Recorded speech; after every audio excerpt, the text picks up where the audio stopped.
The skies over Europe in the 1940s were not simply battlefields. They were vast, unpredictable oceans where machines and men tested the very limits of physics, endurance, and ingenuity. Up there, above the clouds, every advantage mattered. Every fraction of speed, every curve of a wing, every whisper of aerodynamics could decide life or death.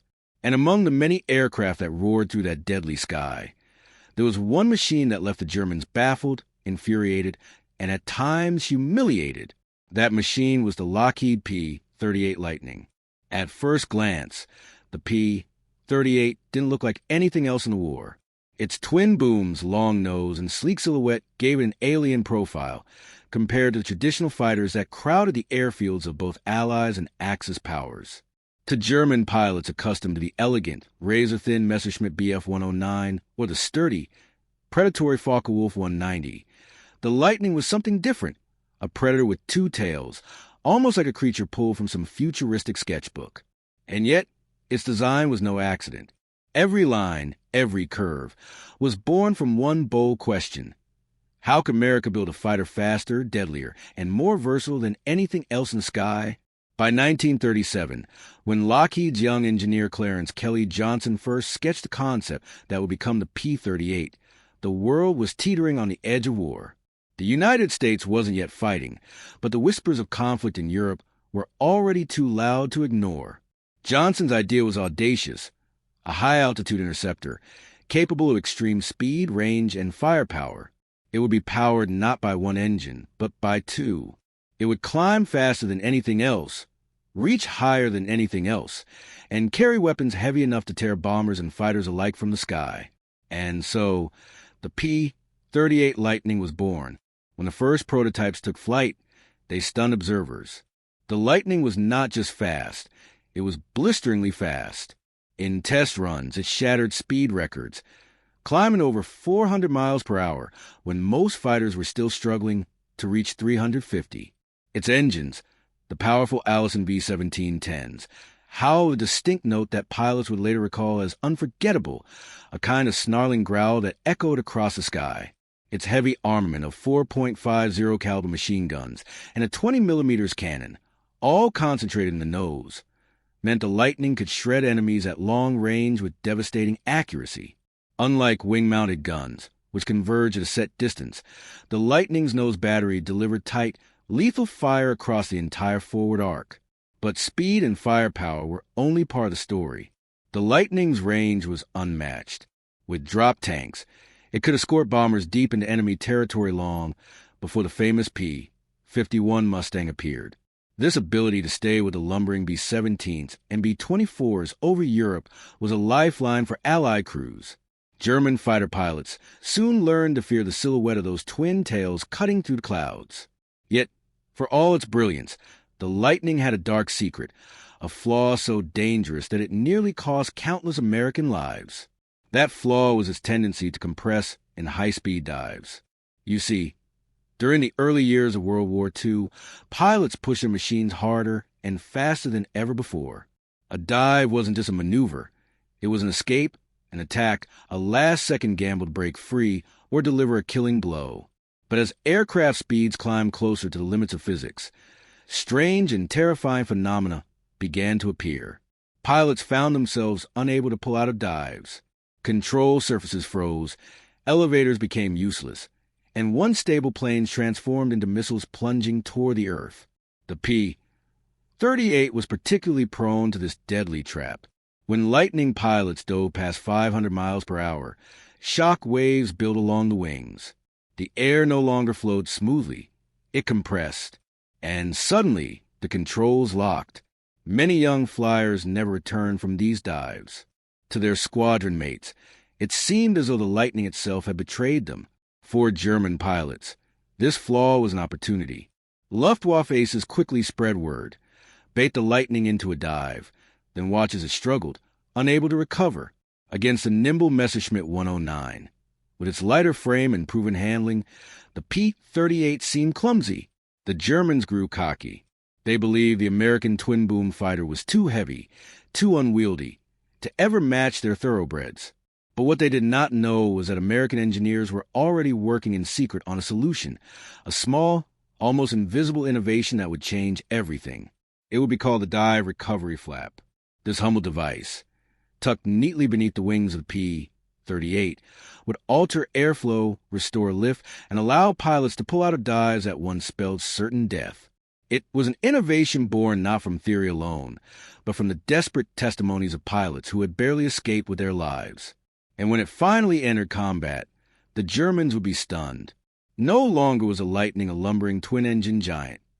Now, it was a predator that could dive harder, faster, and deeper than even the vaunted Messerschmitt. The story of how this came to be, how American pilots learned to tame the Lightning's wild dives, how German confidence turned to shock, and how this innovation shaped the brutal air battles of Europe, is one of ingenuity, courage, and survival. But before we plunge into those duels over the Rhineland and the Mediterranean, we must first understand the men who flew these machines and the rivalry that burned between them. On one side, the young American pilots, often barely out of training, wide-eyed, and carrying the burden of escorting bombers across seas of flak and swarms of enemy fighters.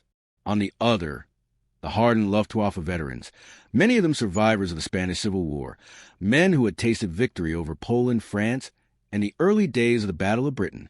The Germans believed their Messerschmitt was the king of the skies. Sleek, agile, and battle-tested, the Bf 109 was their pride, their trusted blade. Against it, the bulky American Lightning seemed laughable. Surely, no twin-engine fighter could outdive or outturn their machine. And for a time, they were right.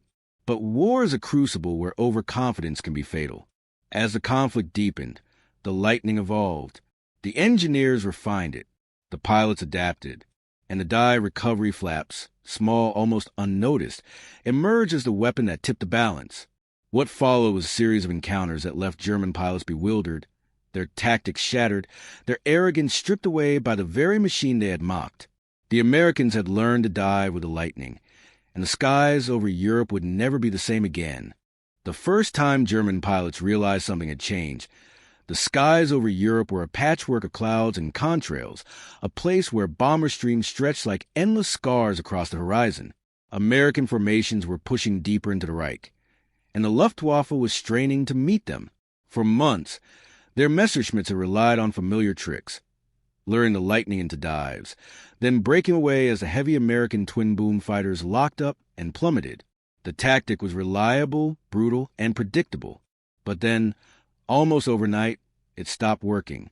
One Luftwaffe ace, a veteran with dozens of kills, later recalled the shock. He had watched his opponent, a P-38, tilt its nose downward, committing to a dive that should have been fatal. Confident, he followed, knowing the American would soon lose control. But as the ground rushed upward, the Lightning suddenly leveled out, smooth and steady, while the Messerschmitt clawed frantically to recover.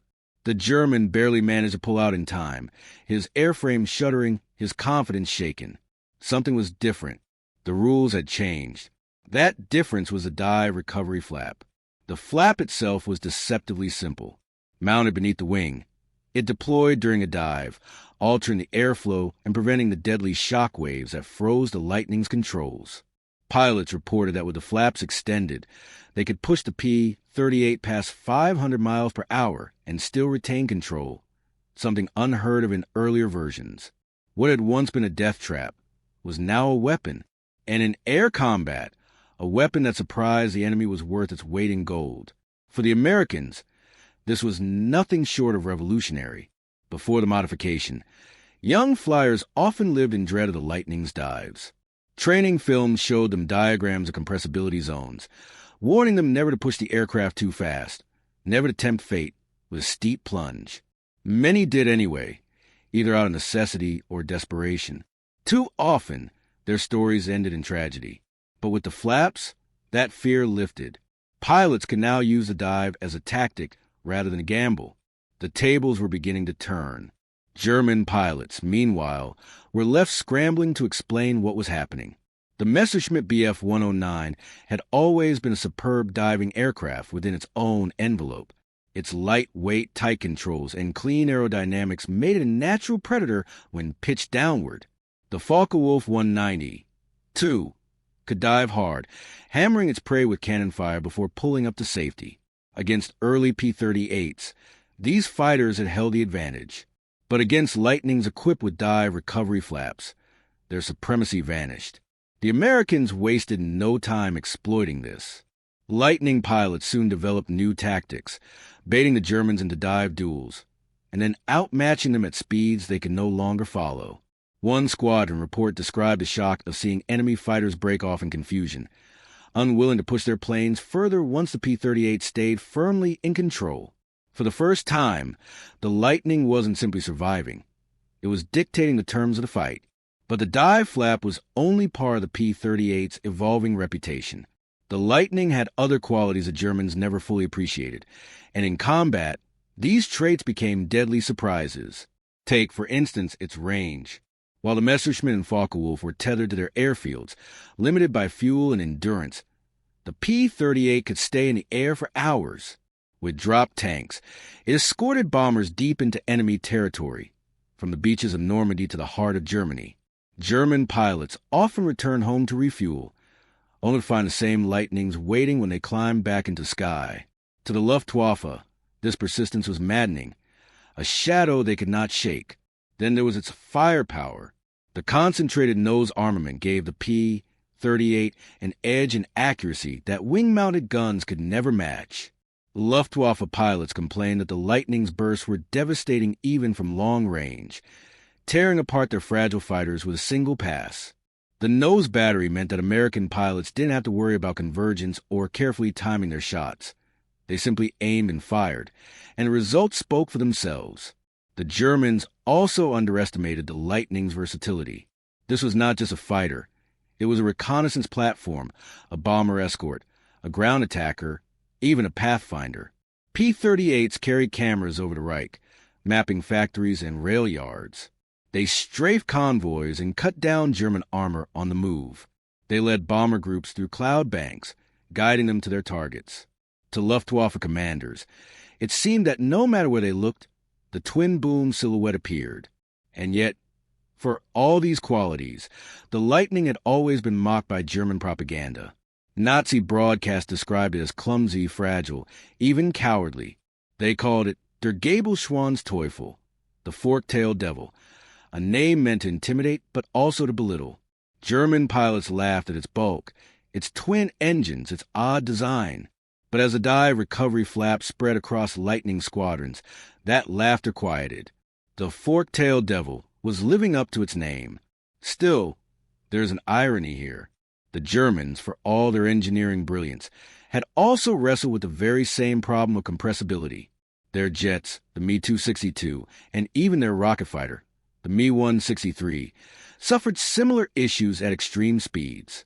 Aerodynamics at the edge of sound was a mystery to everyone in the 1940s, a place where engineers were working with equations they didn't fully understand. The Americans had simply found a practical solution sooner. One German test pilot admitted after the war that the first time he heard of the P-38's dive recovery flaps, he could scarcely believe it. Such a small device, solving such a catastrophic flaw. It sounded impossible, and yet it was real, and it had cost the Luftwaffe dearly. The Lightning's transformation also carried a psychological weight. Young American pilots, once wary of diving too steeply, now entered combat with new confidence. They knew their machines could match or exceed the enemy's. That confidence translated into aggression, and aggression translated into victories. For the Luftwaffe, facing dwindling numbers of experienced flyers and mounting losses, the sight of P-38s diving fearlessly was a bitter blow. It wasn't just about physics. It was about perception. In war, belief can be as powerful as reality. When the Germans lost faith in their ability to dominate the dive, a whole dimension of air combat tilted against them. And yet, the story of the P-38's dive flaps is not only about duels over Europe. Across the globe, in the vast Pacific, the Lightning was carving out its own legend. Here, against the nimble Japanese Zero, the P-38's speed and firepower made it a nightmare opponent. It was a P-38 that hunted down Admiral Isoroku Yamamoto, architect of Pearl Harbor, in a daring long-range intercept that changed the course of the Pacific War. Those same dive flaps that baffled Germans also saved lives in the South Seas. where American pilots often had to push their machines to the limits in desperate fights above jungles and islands. The Germans may never have expected the P-38 to outdive their Messerschmitts, but by the end of the war, the Lightning had proven it could do far more. It had evolved from a flawed experiment into one of the most versatile and feared aircraft of the conflict, and at its heart was that ingenious little innovation, the flap that turned certain death into survival and survival into victory. But the story doesn't end there. To truly understand the Lightning's impact, we must dive even deeper into the dramatic clashes where these new tactics shattered German confidence, into final years of the war when the Luftwaffe crumbled, and into the legacy of an aircraft that redefined aerial combat. Because the climax of this story, the moment when the fork-tailed devil truly earned its name, was still to come. By 1944, the air over Europe had become a storm. The Allies were pressing harder than ever, launching massive daylight raids deep into the Reich. Waves of B-17s and B-24s rolled across the sky like floating fortresses, their engines drumming in endless rhythm, their bombs destined for factories, rail lines, and cities below. And above and around them, fighters prowled, Messerschmitts and Focke-Wulfs desperate to stem the tide, and American escorts determined to stop them. The Luftwaffe, once untouchable, was bleeding. Its veteran aces were dwindling, its fuel supplies strained, its young replacements rushed into combat with only the barest training. Yet in the chaos, the Germans still relied on one tactic: the dive. If all else failed, they trusted the ability of the Bf 109 to plunge to the sky, roll over, and escape pursuit. They had used it for years, and it had saved countless lives. But now, when the fork-tailed devil followed them down, something strange happened. The P-38s did not lock up. They did not tumble into uncontrollable plunges. Instead, they held steady, their flaps deployed, their noses biting to the thin air like knives. The Messerschmitt strained, buffeting, shaking, their pilot arms trembling as they tried to pull free. And more often than not, it was a German who broke first, rolling away, climbing desperately, conceding the dive to the American. Reports from the front paint a picture of disbelief. Squadron diaries describe German fighters diving in formation, expecting to shake the Lightnings, only to watch in horror as the Americans kept pace, guns flashing. For the first time, Luftwaffe pilots spoke openly of being hunted. The trick that once gave them confidence was gone, stripped away by an innovation they had neither predicted nor countered. The climax of this transformation came in the bitter battles of 1944 and 1945. Over the Rhineland, over Berlin, over the collapsing frontiers of Hitler's empire, the P-38 was everywhere. Entire squadrons of Lightnings escorted bomber streams with relentless precision, their dive tactics perfected, their confidence unshakable. In one dramatic encounter, a group of Lightnings pursued a pack of Messerschmitts from high altitude, diving at over 500 miles per hour. The Germans tried to repeat the old escape, pitching downward, trusting in physics. But the Lightnings, their flaps deployed, followed them to the deck. Only a handful of Germans survived. The rest were torn apart by gunfire or shattered on the ground below. For the Americans who witnessed it, the moment was vindication. The Lightning, once feared for its deadly compressibility, had become a master of the dive. And with each engagement, the Luftwaffe's myth of superiority crumbled. But it wasn't just about machines. It was about men. The pilots who strapped themselves into those cockpits day after day, flying missions that stretched for hours, knowing that a single mistake meant fire and steel. American flyers had grown up fast in the skies of Europe. They learned from every loss, every battle, every fatal dive. And when the dive recovery flap arrived, they didn't just see it as a piece of metal. They saw it as a second chance, a lifeline, a promise that they could push their machines harder, faster, and further without the constant shadow of death waiting in the thin air. For the Germans, the psychological blow was devastating. The Luftwaffe's entire culture was built on mastery of the air, on the belief that their fighters, their Messerschmitts and Focke-Wulfs, were unmatched. But when the P-38 proved it could dive as well, or even better, that aura shattered. In interviews after the war, surviving Luftwaffe pilots admitted their frustration. They had expected the Lightning to remain a clumsy, heavy target, only dangerous when it had surprise on its side. Instead, it became a predator. They could no longer count on physics to save them. And this, more than anything, eroded their will. Because in aerial combat, confidence is a weapon. When confidence falters, skill alone cannot fill the void. By the spring of 1945, as Allied armies closed in on Berlin, the skies belonged to the Americans and their allies. The Luftwaffe was a shadow of its former self, its fuel scarce, its pilots inexperienced, its machines outnumbered and outflown. The P-38, along with the Mustang and the Thunderbolt, ensured that the Reich had no sanctuary left. And though the Lightning would soon give way to newer designs, its reputation was sealed. It is easy, decades later, to look at the Lightning's distinctive shape and see only a curiosity, a relic of another era. But in its day, it was revolutionary.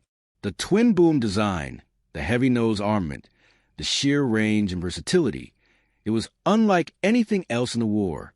And the dive recovery flap, that small but decisive innovation, turned its greatest weakness into one of its greatest strengths. Think of what that meant to the men who flew it. Imagine plunging toward the earth at 500 miles per hour, your vision tunneling, your body pressed into seat by crushing G-forces. In the early days, that dive might have been your last, but with the flap extended, you felt the controls respond, the aircraft shudder and then steady. You leveled out, alive, victorious, the enemy behind you in flames. For those men, the flap wasn't just engineering, it was salvation. And for the Germans who faced it, it was terror. The fork-tailed devil had been reborn. In the end, wars are not won by one machine, one tactic, or one innovation. They are won by 1,000 small advantages, each adding weight to the scales until the balance tips. The P-38's dive recovery flap was one of those small advantages, but its impact was far from small. It changed the way the Lightning fought. It changed the way the Luftwaffe thought. And in doing so, it played its part in the unraveling of Hitler's Air Force. When the war was over, the Lightning faded from service, replaced by jets and newer prop-driven designs. Many were scrapped, their aluminum melted down, their stories scattered like ashes in the wind. But some survived, kept alive by collectors, museums, and veterans who never forgot the machine that carried them through fire and fury. Today, when one of those rare survivors takes to the air, people still stop and stare. They see the twin tails, the long nose, the unmistakable silhouette that once haunted the skies of Europe. They hear the growl of its engines, and for a moment, they can almost imagine what it was like to sit in that cockpit, to push forward into a dive, to trust that the flap beneath the wing would save you,